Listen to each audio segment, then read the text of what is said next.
La Bible dit dans Ésaïe, chapitre 44, et le verset 1, « Écoute maintenant, ô Jacob, mon serviteur, ô Israël, que j'ai choisi. » Prions. Merci Seigneur pour la parole de Dieu. Merci pour tout ce que tu nous as enseigné. Aide-nous à comprendre, à mettre en pratique et à croître dans la foi. Dans ton nom, je te prie, Jésus. Amen. Dieu parle et il dit, écoute, maintenant. C'est le jour pour écouter Dieu. Toujours, c'est comme ça. Dieu a parlé. Il parle par l'Esprit qui est partout dans le monde. Il parle par la création qui disent, c'est Dieu qui m'a fait. Et il parle par la parole écrite qui nous donne la vérité. Il parle à Israël, mais il appelait Jacob. Les deux noms, le petit-fils d'Abraham, Jacob, Israël. Jacob était le premier nom. C'est pas bon ce nom Jacob. Ça parle du fait que Jacob a enlevé des autres. Il a trouvé des moyens d'enlever des autres. Mais, après avoir rencontré Dieu, sa vie a changé. Il est devenu quelqu'un de foi, quelqu'un qui croit, quelqu'un qui espérait en Dieu. Et Dieu l'appelle Israël. Israël, prince de Dieu. Donc, un grand pécheur est devenu un prince de Dieu, oui. Et la même chose arrive aujourd'hui. C'est un miracle. Dieu peut changer les cœurs, peut changer les vies. Et par la foi en Jésus, ça arrive. Que j'ai choisi. C'est important de reconnaître. Dieu a appelé beaucoup, mais il y a très peu qui ont été choisis. Il a appelé tous. Il dit à tout le monde, repentez-vous, car le royaume des cieux est proche. Mais est-ce que c'est tout le monde qui va croire en Jésus? Malheureusement, il me semble que non. Beaucoup sont appelés et très peu sont choisis. On devient un des élus de Dieu quand on vient à Jésus. Et nous savons que Jacob est venu à Dieu, il a lutté avec Dieu et il a gagné. Si vous cherchez avec un grand désir Dieu, vous allez le trouver. Si vous ne cherchez pas, vous n'allez pas trouver. Ceux qui ont faim et soif, qu'ils viennent à Jésus pour être sauvés. Que j'ai choisi, c'est la même chose toujours. Jésus a dit en l'Évangile selon Jean, chapitre 15 et le verset 16, « Ce n'est pas vous qui m'avez choisi, c'est moi qui vous ai choisi. Et je vous ai établi afin que vous alliez et que vous portiez du fruit et que votre fruit demeurera. Et tout ce que vous demandez le Père en mon nom, il vous le donnera. » Il nous a choisis, il vous a choisi, il a choisi Israël. Et quand Dieu a choisi quelqu'un, Dieu agit, il fait un œuvre avec. Malgré les faillites, malgré les péchés, malgré les faiblesses, Dieu a un dessein. Il va l'accomplir. Vous serez saints un jour quand vous entrez dans le paradis. Dieu le fera. Et il a un dessein pour Israël, toujours. Parce qu'il a fait une grande promesse à Abraham. Et Dieu garde toujours ses promesses. Quand vous étudiez la Bible, quand vous lisez la Bible, il faut chercher les promesses de Dieu. Parce que par ces promesses, votre foi puisse croître. Vous pouvez avoir beaucoup de confiance. Dieu garde toujours ses promesses. Il y a des grandes promesses. Il est tout puissant. Il nous aime. Il est toujours avec nous. Il a un dessein pour nos vies. Il va nous protéger. Il va nous donner ce qu'il nous faut. L'Éternel est mon berger. Je ne manquerai de rien. Il va parler de ça. Qu'est-ce qu'il a fait pour nous? Ainsi parle l'Éternel. qui t'a fait. Oh, Dieu m'a donné la vie. Si vous croyez en Dieu, ça vous savez déjà. Vous êtes là parce que Dieu vous a donné la vie. Et qui t'a formé de ta naissance. Qui t'a formé de ta naissance.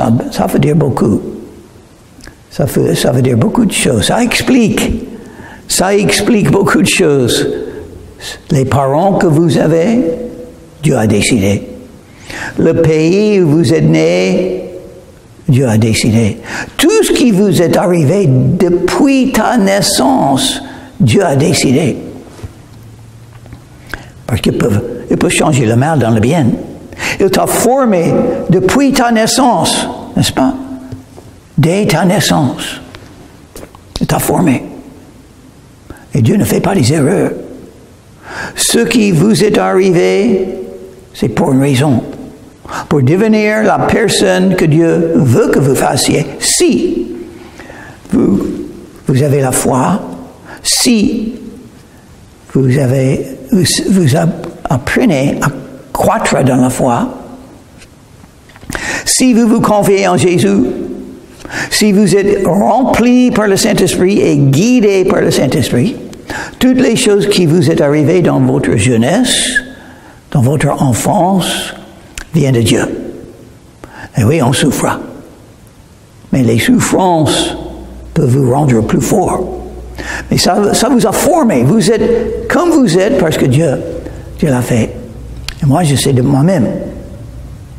Qu'est-ce qui m'est arrivé? Une chose, je ne bois jamais l'alcool. Non, parce que mon père était là, ivre, toujours. Et donc, ce qui est entré dans ma tête, je ne vais pas boire l'alcool. Ça, je ne vais pas faire. Je ne vais pas arriver comme ça. Non. Et une autre chose, parce que j'étais dans une famille bizarre, dans mon enfance, c'était le plan de Dieu, le dessein de Dieu pour ma vie. Est-ce que je regrette? Non, je ne regrette rien. Ça, c'est une chanson française, n'est-ce pas? Mais c'est vrai bibliquement. Je ne regrette rien parce que tout était Dieu en train de me former. Et il ne fait pas des erreurs. Il m'a fait indépendant. Moi et Jésus contre le monde. Il m'a fait celui qui est ton soutien. Il me soutient et il vous soutient.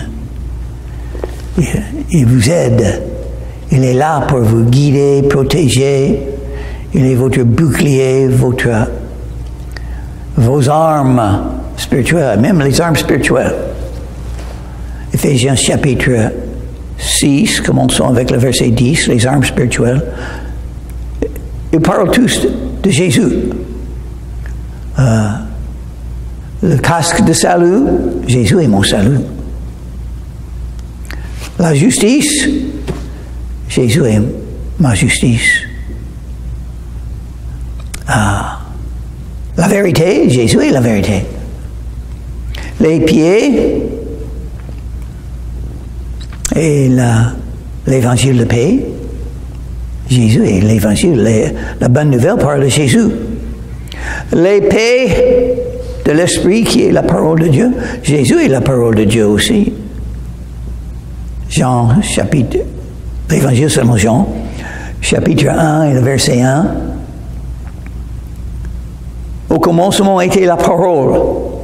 La parole était avec Dieu et la parole était Dieu. Jésus est la parole de Dieu. Et le bouclier de la foi par lequel je peux éteindre tous les flèches brûlantes du diable. Parce que c'est une guerre spirituelle. Vous serez attaqué, mais ma foi est en Jésus. Il m'a sauvé il y a 56 ans quand j'étais à genoux devant lui. Et quand j'ai invoqué son nom, il m'a sauvé. Il sauve tout le monde qui fait cette petite prière sincère de leur cœur, qui cherche le salut de la part de Jésus. C'est donné gratuitement. Donc Jésus est tout Ne crains rien. Oh, ça c'est le commandement encore. Elle dit ça souvent dans la Bible. Ne crains rien. Ne crains pas et ne crains rien. Donc, un croyant doit avoir beaucoup de confiance, beaucoup de courage, parce qu'il n'y a rien à craindre. Le Tout-Puissant est avec moi, il m'aime et il exauce mes prières, il me guide et me protège. Il n'y a rien à craindre. Même pas le diable, même pas l'avenir, même pas le monde et toute la méchanceté de ce monde. Rien à craindre. Mon serviteur Jacob, et ça c'est pourquoi? Serviteur. Nous sommes nés pour servir Dieu. Je t'ai formé dès ta naissance parce qu'il a besoin d'un serviteur comme moi et comme vous. Et nous ne sommes pas les mêmes. Nous avons tous nos dons spirituels. Nous avons tous nos capacités et nous avons eu tous notre formation dès notre naissance et c'est différent pour tout. Il nous a formés pour le servir. Mon Israël que j'ai choisi, je dis encore une fois, Israël que j'ai choisi, prince de Dieu. Vous êtes une personne très importante dans ce monde. Un enfant de Dieu, un enfant du roi, des rois. Un prince, comme Jacob. Changé. Un changement que Jésus t'a donné. Un pécheur est devenu un saint. Quelqu'un sans foi est devenu quelqu'un avec beaucoup de foi. Quelqu'un qui ne connaît pas la Bible est devenu quelqu'un qui vit par la Bible. C'est la nourriture spirituelle pour un croyant comme vous, n'est-ce pas? Car je répandrai des eaux sur le sol altéré. Oh, Dieu va changer quelque chose. Et des ruisseaux sur la terre desséchée. Je répandrai mon esprit sur ta race. Et ma bénédiction sur tes rejetons. Dieu a un dessein et il va le faire. Et parle à Israël maintenant, chapitre 44, Israël, c'est l'éloigné de Dieu. Israël n'était pas en train de servir Dieu. Israël n'était pas fidèle. Ils ont suivi le monde et les péchés du monde. Beaucoup d'iniquité, méchanceté, haine, violence. Et donc, ils sont appelés. Intéressant. Ma bénédiction sur tes rejetons. Ils ont été rejetés. Mais Dieu bénit quand même. Israël est toujours là. Après toutes ces années, Jésus a été tué en Israël, en Jérusalem, tourmenté, rejeté. Bon. Et donc, les Israélites sont devenus des rejetés. Et même 37 ans après avoir tué Jésus, l'armée romaine a eu assez. Ils sont venus et ils ont écrasé, détruit Israël, les Juifs, le temple, Jérusalem, les murailles.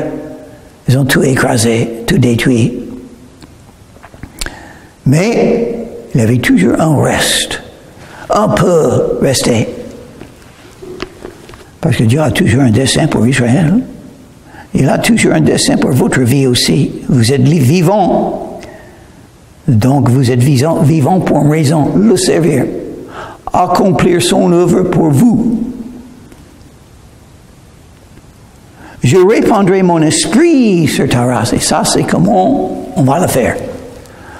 On va faire l'œuvre de Dieu par l'Esprit de Dieu. Intéressant. Dieu n'a pas dit, je vais vous donner beaucoup d'argent.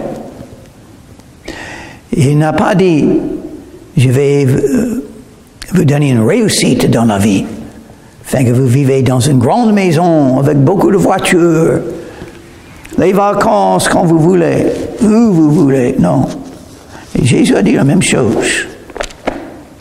Les Actes des Apôtres, chapitre 1, le verset 8, Jésus a dit, « Mais vous recevrez une puissance, le Saint-Esprit, survenant sur vous, et vous serez mes témoins. »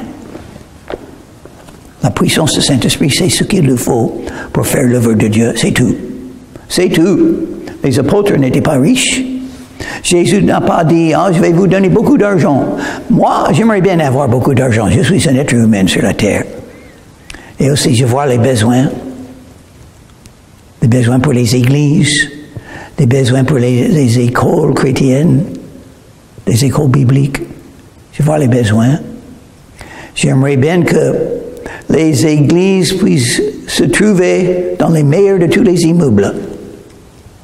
Si j'avais de l'argent, je ferais ça. À chaque église, si j'avais assez d'argent, je dis non. Il ne faut plus être dans cet immeuble. Je vais vous construire un plus grand, beaucoup mieux. Tout le monde, beaucoup de monde seront attirés simplement par la beauté. Oui, mais j'ai pas d'argent, donc je ne peux pas le faire. Mais même si j'avais beaucoup d'argent pour faire des choses comme ça, qu'est-ce qu'il me faudrait en plus que ça, en plus que l'argent? La puissance du Saint-Esprit. Si j'ai beaucoup d'argent sans la puissance du Saint-Esprit, je ne vais rien accomplir. Il y a des gens avec beaucoup d'argent. Qu'est-ce qu'ils font? Ils font rien du tout. Parce qu'ils n'ont pas le Saint-Esprit. Ce qu'il me faut, Dieu, tout appartient à Dieu. Il fait ce qu'il veut. Il peut me donner. S'il veut que je fasse plus que je fais maintenant, il peut me donner le moyen de le faire. Verset 4. Oh, ma bénédiction sur tes rejetons. Oui, Dieu a toujours. Il a toujours un dessein, un plan, un avenir pour Israël. Même Romains chapitre 11, verset 26, la Bible dit, « Et ainsi, tout Israël sera sauvé, selon qu'il est écrit. Le libérateur viendra de Sion, et il détournera de Jacob les impiétés. Et ce sera mon alliance avec eux, lorsque j'ôterai leur péché. » Et quand est-ce que ça arrivera? Moi, je crois que ça va arriver le jour que Jésus revienne. Parce que les 7 ans de la grande tribulation seront les troubles pour Jacob. Jacob sera troublé. L'Antéchrist sera contre les chrétiens, mais aussi contre les Juifs. Et Israël, il va entrer en Israël avec ses armées, l'Antéchrist. Ils seront là, dans la vallée de Megiddo.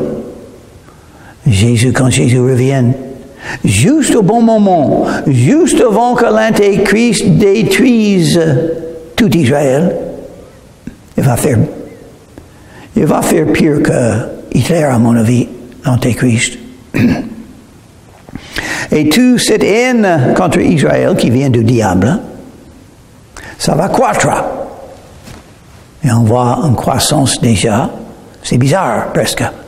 Même aux États-Unis, dans les universités, il y a des gens qui parlent contre Israël, qui marchent dans les rues, qui crient et qui ont la haine pour les Juifs et pour Israël. Ça, c'est bizarre. Les Juifs sont très gentils. Ils sont des amis. Ils sont des voisins. La haine comme ça, pourquoi le diable? Mais Dieu a un dessein. Les rejetons seront sauvés. Quelques-uns vont survivre. Ils vont voir Jésus qu'ils ont crucifié et ils vont croire Tout Israël va croire un jour, parce que c'est dans le dessein de Dieu, et il en parle. Ils pousseront comme au milieu de l'herbe, comme les saules près des courants d'eau. Celui-ci dira, je suis à l'Éternel. Celui-là se réclamera du nom de Jacob. Cet autre écrira de sa main à l'Éternel et prononcera avec amour le nom d'Israël. C'est ça ce que Dieu veut avoir, l'amour. Et quand vous êtes sauvés, comme ça, vous êtes donné l'Esprit de Dieu, vous êtes bénis malgré vos faillites et vos péchés. Vous allez avoir l'amour pour Dieu. C'est exactement ce qu'il cherche. Il nous aime avec son amour éternel. Et il veut être aimé. Si vous aimez quelqu'un ou quelqu'une, qu'est-ce que vous voulez? L'amour de leur part. Et si vous ne voyez pas l'amour, il faut aller ailleurs. Parce que ce qu'il vous faut, c'est l'amour. L'amour. Une fois j'ai été aimé, c'était bien. Mais Jésus sait. Celui-ci dira, je suis à l'Éternel. Qu'est-ce qu'il faut faire? Il faut dire la vérité. Si vous croyez en Jésus, il faut le dire aux autres. Je suis à Jésus. Jésus est l'Éternel. Il a dit même. L'Évangile selon Jean, chapitre 8 et le verset 58, Jésus a dit à beaucoup de Juifs, il a dit, avant qu'Abraham fût, je suis. Et ils ont pris les pierres pour le lapider. Pourquoi? Ils savaient qu'il disait, il était en train de dire, je suis l'Éternel. Avant qu'Abraham fût, je suis, veut dire, je suis l'Éternel. Le mot éternel veut dire, je suis, que je suis. Donc, traduit l'Éternel.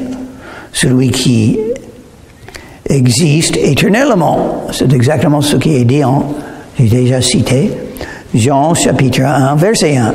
Au commencement était la parole, et la parole était avec Dieu, et la parole était Dieu.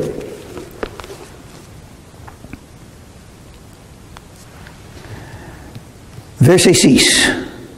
Ainsi parle l'Éternel, roi d'Israël et son Rédempteur, l'Éternel des armées. Je suis le premier, je suis le dernier, et hors moi, il n'y a point de Dieu. Oui, il veut être reconnu pour qui il est. Il veut être adoré. Il veut être l'objet de votre foi. Dieu qui est partout, Dieu qui est tout-puissant, c'est ce que veut dire. Il a les moyens de gagner la victoire. Il est l'Éternel des armées. Oui, vous êtes dans une guerre spirituelle, mais ce n'est pas difficile pour Dieu de gagner. Confie-toi dans l'Éternel de tout ton cœur, parce qu'il a les moyens de t'aider. Et comme ça, vous aurez la victoire. Roi, il est l'Éternel, il est roi, et il est le Rédempteur. Trois choses dit de Louis, verset 6, et il est Dieu. Il est le premier, il est le dernier. Jésus a dit la même chose en Apocalypse. L'Éternel dit, je suis le premier et le dernier. Et Jésus dit, je suis le premier et le dernier. Parce que Jésus est l'Éternel. Parce que Jésus est le Père Sondant quand même. Si un est quelque chose, l'autre est quelque chose. Si un sait quelque chose, l'autre le sait aussi. Si un fait quelque chose, l'autre le fait aussi. Jésus a dit, si vous avez vous avez vous le Père. Jésus l'a dit. Ton roi, nous avons un roi, nous sommes les enfants du Seigneur. Donc nous avons tous les bénéfices. Nous allons hériter l'éternité, le royaume des cieux.